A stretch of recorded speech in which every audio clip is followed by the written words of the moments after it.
Dear students, நம்ம இந்த particular வீடியோவில் வந்துட்டு சிம்பிள் இன்ட்ரெஸ்ட்டில் சின்ன ஒரு ட்ரிக்கியான சம்மெல்லாம் சால்வ் பண்ணுறதுக்கு இந்த கான்செப்ட் யூஸ் ஆகும். ஓகேங்களா? ஜஸ்ட் இது என்னென்னு பார்க்கலாம்.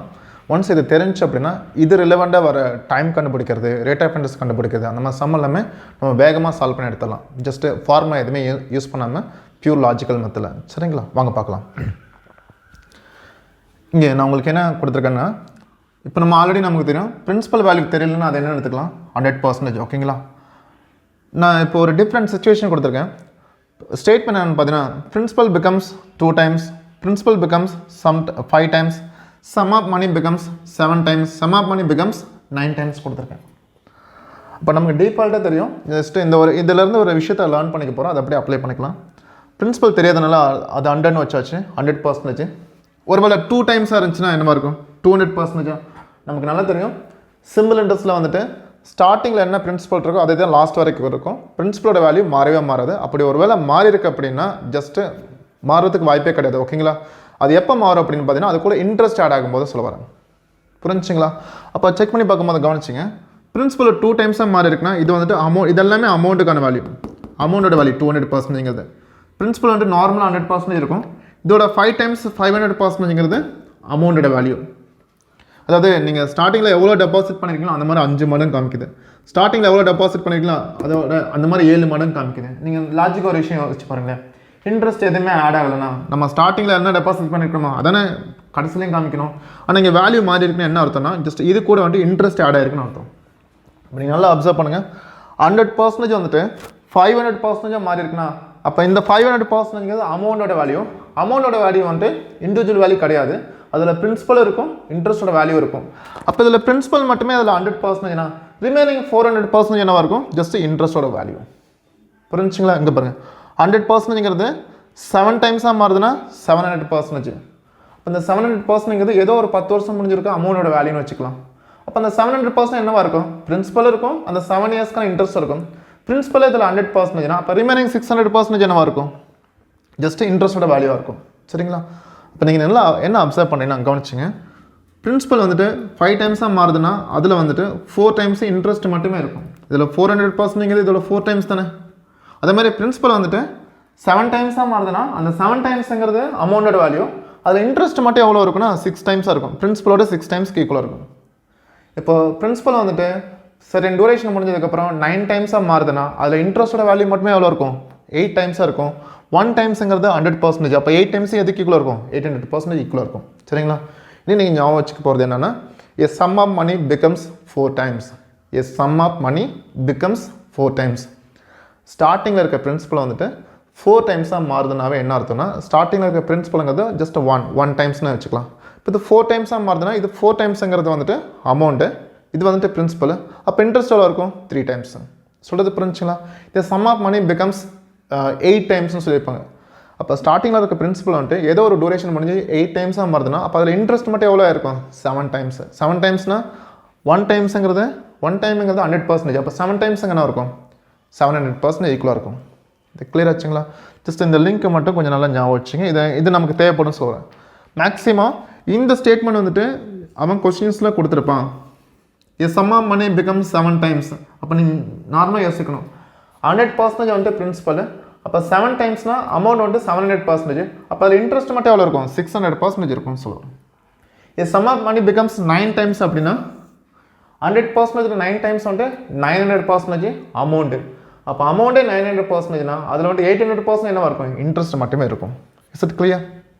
சொல்கிறது புரிஞ்சுன்னா இதை அப்படியே மைண்டில் வச்சுக்கோங்க. இதை பேஸ் பண்ணி சம் எடுத்து சால்வ் பண்ணலாம். ஓகே, நம்ம ஸ்டார்டிங்கில் பிரின்சிபல் வந்துட்டு 100% எடுக்கிறது, அது ஒரு 9 times மாறுதுன்னா அப்போ அதில் வந்துட்டு அமௌண்ட்டோட வேல்யூ 900%, இன்ட்ரெஸ்ட்டோட வேல்யூ வந்துட்டு 800%. ஜஸ்ட் இதெல்லாமே டீட்டெயிலாக அனலைஸ் பண்ணி வச்சுட்டிங்கன்னா இதை அப்ளை பண்ணுற மாதிரி சம்ஸ் இருக்குது, பார்க்கலாம். ஓகேங்களா? சம் என்னென்னு பார்த்தீங்கன்னா, in how many years sum of money will become 4 times at the rate of 6% per annum கொடுத்துருக்காங்க. ஓகேங்களா? ஜஸ்ட் என்ன விஷயம் கேட்டுக்கன்னா, எத்தனை வருஷத்தில் வந்துட்டு பர்டிகுலர் பிரின்சிபல் வந்துட்டு 4 times ஆகும், ரேட் ஆஃப் இன்ட்ரெஸ்ட் பார்த்தீங்கன்னா 6% கொடுத்துருக்காங்க. ஓகே, சம் பார்த்தீங்கன்னா நமக்கு என்ன கண்டுபிடிக்கணும் பார்த்தீங்கன்னா நம்பர் ஆஃப் இயர்ஸ் கண்டுபிடிக்கணும். ஃபஸ்ட்டு கொடுத்ததெல்லாம் எழுதலாம். எனக்கு இதில் வந்துட்டு ஸ்டேட்மெண்ட் என்ன கொடுத்துருக்கேன்னா சம் ஆஃப் மணி பிகம்ஸ் 4 timesனு கொடுத்துருக்கான். ஓகே, பிரின்சிபல் தெரியாதனால 100% எடுத்தாச்சு. எனக்கு சிம்பிள் இன்ட்ரெஸ்டோட வேல்யூ பார்த்தீங்கன்னா 300% இருக்கும். ஏன்னா இது வந்துட்டு 4 டைம்ஸாக மாறுதுன்னா அமௌண்ட் 400%. அமௌண்ட்டுங்கிறது பிரின்சிபல் ப்ளஸ் இன்ட்ரெஸ்ட்டுக்கான வேல்யூ. அந்த 400%ல் பிரின்சிபலில் மட்டுமே 100% இருந்துச்சுன்னா ரிமைனிங் சிம்பிள் இன்ட்ரெஸ்ட் எவ்வளோ இருக்கும் 300%. ஓகேங்களா? Then R equal to 6%.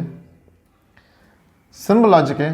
Okay, amount 4 டைம்ஸாக மாறணும் அப்படின்னா சின்ன ஒரு எக்ஸசைஸ் பண்ணிக்கலாம். என்னென்னா அமௌண்ட் 4 டைம்ஸாக மாறுதுன்னா கன்ஃபார்ம் இன்ட்ரெஸ்ட் எவ்வளோ இருக்கும் 3 டைம்ஸாக இருக்கணும். அமௌண்ட் 10 டைம்ஸாக மாறுதுன்னா இன்ட்ரெஸ்ட் எவ்வளோ இருக்கணும் 9 டைம்ஸ்.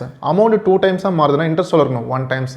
அதனால் லாஜிக்கு புரிஞ்சுனா. அமௌண்ட் 5 டைம்ஸ்னா நார்மலாக principal itself 1 times. Amount 5 டைம்ஸ்னால் இப்போ இன்ட்ரெஸ்ட்டோட வேல்யூ எவ்வளோ டைம்ஸ் அது இருக்கணும் 4 டைம்ஸு. இங்கேயும் பார்த்தீங்கன்னா அமௌண்ட் 4 டைம்ஸாக மாறினா இன்ட்ரெஸ்ட் கன்ஃபார்ம் 3 டைம்ஸ்னு கன்ஃபார்ம் பண்ணியாச்சு. ஓகே, இப்போ நம்பர் ஆஃப் இயர்ஸ் எப்படி கண்டுபிடிக்கிறேன்னு பாருங்கள். நார்மலாக நமக்கு தெரியும் ரேட் ஆஃப் இன்ட்ரெஸ்ட்னாவே ஜஸ்ட் 6%ங்கிறது ஜஸ்ட் எவ்வளோ இயர் இருக்குங்க 1 இயருக்கு. இது டிஃபால்ட்டு. ஓகே, பேசிக்கான கான்செப்டே நம்ம லேர்ன் பண்ணியாச்சு. பேங்க் கொடுக்குற ரேட் ஆஃப் இன்ட்ரெஸ்ட் எப்பவுமே பார்த்தீங்கன்னா 1 இயர்க்கானது ஸ்லோவர். ஓகே, அப்போ ஜஸ்ட்டு இன்ட்ரெஸ்ட் 6% ஜென்ரேட் ஆகிறதுக்கு 1 இயர் ஆகும்னா இப்போ இன்ட்ரெஸ்ட் நமக்கு எவ்வளோ % ஜென்ரேட் ஆகணும் 300% ஜென்ரேட் ஆகணும். அப்போ அதுக்கு எவ்வளோ இயர்ஸ்னால் 50 இயர்ஸ்.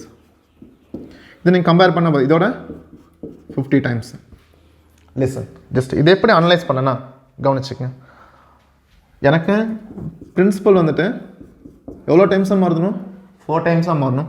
பிரின்சிபல் 4 டைம்ஸாக மாறணும். அப்போ இன்ட்ரெஸ்ட் மட்டும் எவ்வளோ டைம்ஸ் இருக்கும் 3 டைம்ஸு. அப்போ இதைத்தான் நான் வந்துட்டு என்ன பண்ணிட்டேன்னா 100% மாறிட்டேன். அப்போ இது 100% இருந்துச்சுன்னு வச்சுங்க.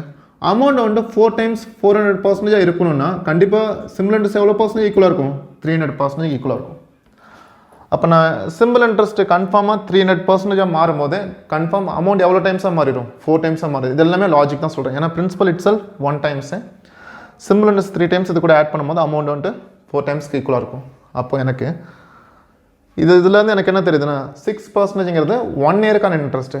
அப்போ 1 இயருக்கு 6%னா அப்போ 300% ஆகிறதுக்கு எவ்வளோ ஆகும்னு பார்த்தீங்கன்னா இது வந்துட்டு 1 இயருக்கான இன்ட்ரெஸ்ட்டோட வேல்யூ இயர்னு வச்சுக்கலாம். புரிஞ்சுங்களா? இப்போ 6% 1 இயருக்குன்னா எனக்கு நம்பர் ஆஃப் இயர்ஸ் கேட்டிருக்காங்க, எனக்கு தெரியல. ஆனால் அமௌண்ட் எவ்வளோ டைம்ஸாக மாறணும் 4 டைம்ஸாக மாறணும். அமௌண்ட் 4 டைம்ஸாக மாறினா இன்ட்ரெஸ்ட் வந்துட்டு 3 டைம்ஸாக மாறணும். 1 டைம்ஸ் 100%னா 3 டைம்ஸ் சொல்லுங்க 300%. அப்போ 300% பார்க்கும்போது இன்ட்டு 50 போட்டால் எனக்கு கிடைக்குது. ஓகேங்களா? இது நார்மல் மெத்தட்லேயும் சால்வ் பண்ண. ஒன்ஸ் இது கன்ஃபார்ம் பண்ணிட்டீங்க அப்படின்னா கவனிச்சிக்க. X equal to 300 × 1 divided by எக்ஸுக்கு டயகனலாக இருக்கிறது கீழே வந்துடுவீங்களா எப்பயும் போல். தஃபோர் 50 இயர்ஸ். புரிஞ்சுங்களா? இதில் பார்த்தீங்கன்னா நம்ம ஃபார்முலா எதுவுமே யூஸ் பண்ண கிடையாது. ஜஸ்ட்டு பியூராக லாஜிக்கலாக தான் பார்த்துருக்கோம். இன்னும் ஒரு 2 or 3 சம்ஸ் நம்ம பார்க்கும்போது உங்களுக்கு இன்னும் நல்லா புரியும்னு சொல்லுவோம். Okay, thank you so much. நமக்கான சம் என்னென்னு பார்த்தீங்கன்னா in what time a sum of money will becomes 3 times of itself, the rate of interest is 12% per annum கொடுத்துருக்காங்க. ஓகேங்களா? ஜஸ்ட் சம்மை ரீட் பண்ணதுக்கப்புறம் நமக்கு வந்துட்டு பார்த்தீங்கன்னா பிரின்சிபலோட எவ்வளோ டைம்ஸ் அமௌண்ட்னு பார்த்தீங்கன்னா 3 டைம்ஸ்னு சொல்லியிருக்காங்க. ஓகே, இதை ரெண்டுமே அனலைஸ் பண்ணும்போது நமக்கு வந்துட்டு கவனிச்சிங்க. பிரின்சிபல் 100%. இப்போ அமௌண்ட் வந்துட்டு 3 டைம்ஸாக மாறினா இன்ட்ரெஸ்ட் எவ்வளோ இருக்கும் 2 டைம்ஸ்க்கு ஈக்குவலாக இருக்கும். கரெக்டுங்களா? ஓகே, இப்போ ஜஸ்ட் இன்ட்ரெஸ்ட்டு 2 டைம்ஸ் வந்தாவே கன்ஃபார்ம் அமௌண்ட் வந்து 3 டைம்ஸ்க்கு வந்துடும். அப்போ அந்த அமௌண்ட் 3 டைம்ஸ்க்கு வருது. அமௌண்ட் 3 டைம்ஸ்க்கான டைம் வந்துட்டு எதுக்கு ஈக்குவலாக இருக்கும் இன்ட்ரெஸ்ட் 2 டைம்ஸ்க்கான டைமுக்கு தான் ஈக்குவலாக இருக்கும். இதை வச்சு பார்க்கும்போது ரேட் ஆஃப் இன்ட்ரெஸ்ட் எவ்வளோன்னு கொடுத்துருக்கேன்னா 12%. Simple logic. அமௌண்ட் வந்துட்டு 3 டைம்ஸாக மாறணும்னா கன்ஃபார்ம் இன்ட்ரெஸ்ட் எவ்வளோ டைம்ஸாக மாறணும் 2 டைம்ஸாக மாறி ஆகணும். அப்போ இன்ட்ரெஸ்ட் இந்த 2 டைம்ஸ் 200%க்கான டைம் எவ்வளோன்னு பார்க்குறேன். எனக்கு கொடுத்துருக்க டேட்டா பார்த்தீங்கன்னா 12% பெறணும். அப்போ பார்த்தீங்கன்னா எனக்கு 6% இயர். 12%ங்கிறது 1 இயருக்கு. எனக்கு இப்போ எவ்வளோ வேணால் 200%க்கு வந்துட்டு எவ்வளோ இயர்ஸ்ன்னு பார்க்கணும். சரிங்களா? செக் பண்ணி பார்க்கும்போது 1 × டிவைடட் பை 12 6 டைம்ஸ் 50/3 2 டேபிளில்.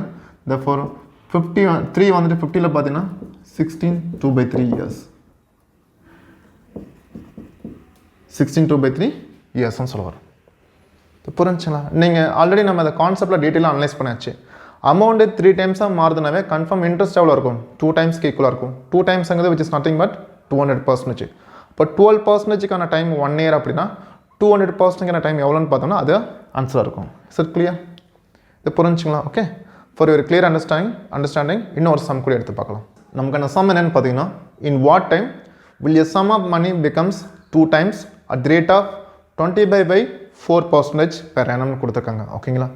ஜஸ்ட் இங்கே பிரின்சிபல் எவ்வளோ டைம்ஸாக மாறுது அப்படின்னா 2 டைம்ஸு. பிரின்சிபல் 2 டைம்ஸாக மாறுதுன்னா அப்போ 2 டைம்ஸுங்கிறது அமௌண்ட்டுக்கு ஈக்குவலாக இருக்கும். அப்போ அமௌண்ட் 2 டைம்ஸ்னால் இன்ட்ரெஸ்ட் எவ்வளோ இருக்கும் 1 டைம்ஸ் ஓகேங்களா. இதை பார்க்கும்போது எனக்கு வந்துட்டு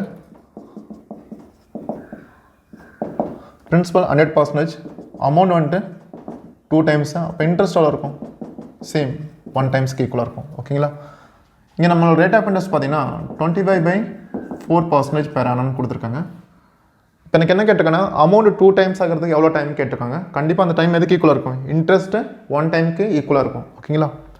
செக் பண்ணி பார்க்கும்போது R% இயர். நார்மலாக ரேட் ஆஃப் இன்ட்ரெஸ்ட்னாவே பெர் இயருக்கு. இப்போ இந்த 25/4 இருக்கு இல்லைங்களா, இது எவ்வளோக்குன்னா 1 இயருக்கு. அப்போ இன்ட்ரெஸ்ட் வந்துட்டு 100க்கு எவ்வளோன்னு தெரியல, செக் பண்ணிக்கலாம். therefore x equal to xக்கு டயகனல் வந்து கீழே வந்துடும் இல்லைங்களா. therefore 100 into 1 இது கீழே வருது. ஆக்சுவலாக டினாமினேட்டில் 25/4 எழுதுவோம். நான் மல்டிப்ளை போட்டு 4/25 எழுதிக்கிறேன். எல்லாம் ஒன்று தான் 16 இயர். Is it clear?